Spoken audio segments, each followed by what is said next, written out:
Doctor doctor चिल्लाते रह गए, लेकिन कोई डॉक्टर नहीं आया। मंत्री जी अंदर निरीक्षण कर रहे थे और बाहर मरीज की आखिरी सांसें चल रही थी और अंत में एक बेटी ने अपना पिता खो दिया। उस बेटी के सर से अब पिता का साया हट चुका है और अब उसके आंसू बता रहे हैं कि राज्य में स्वास्थ्य व्यवस्था कैसी है। नमस्कार, स्वागत है आपका वीके न्यूज पे। यह खबर है झारखंड की। झारखंड के स्वास्थ्य मंत्री बन्ना गुप्ता मंगलवार को रांची सदर अस्पताल गए थे। अस्पताल का जायजा ले रहे थे। वो अंदर थे, लेकिन बाहर के हालात कुछ और थे। अस्पताल से निकलते वक्त उन्हें अपनी ही व्यवस्था ने शर्मसार कर दिया।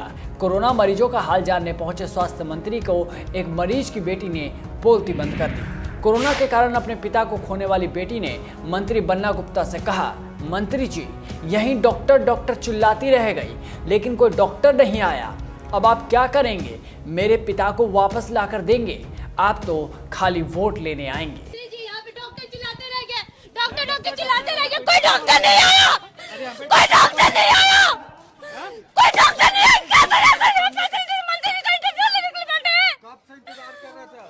आधा घंटा एक घंटा से एम्बुलेंस लेके कलेक्टर को बुला रहे हैं। क्या चलिए क्यों चले? क्या चलिए? यहाँ का 8 बजे तक इतना खराब है। यहीं पे मरे हैं तड़प तड़प के। तड़प के मरे हैं यहाँ के लोग। इंटरव्यू ले रहे हैं।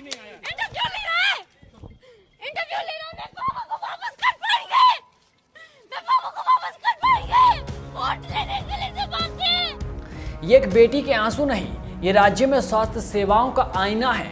ये एक बेटी की चित्कार नहीं, पूरे राज्य का गुस्सा है। ये एक मात्र घटना नहीं, ये एक जीती जाती तस्वीर है जो प्रश्न चिन्ह बनकर सरकार के सामने खड़ी है।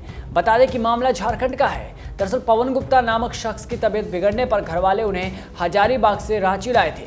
खबरों के मुताबिक परिजन पवन गुप्ता को भर्ती कराने के लिए अस्पताल दर अस्पताल भटकते रहे, लेकिन कहीं बेड नहीं मिला। आखिर में परिजन रांची सदर अस्पताल पहुंचे। यहां स्वास्थ्य मंत्री अंदर निरीक्षण कर रहे थे और बाहर पवन गुप्ता जीवन और मृत्यु के बीच लड़ रहे थे और उन्होंने अंतिम सांस ले ली। अब इस मामले को लेकर बीजेपी ने पूरी घटना के लिए सरकार को जिम्मेदार ठहराते हुए निशाना साधा। प्रदेश अध्यक्ष दीपक प्रकाश ने ट्वीट कर कहा कि सरकार की लापरवाही के कारण एक बेटी ने अपने पिता को खो दिया है। आखिर कब अपनी जिम्मेदारियों को समझेंगे मुख्यमंत्री जी?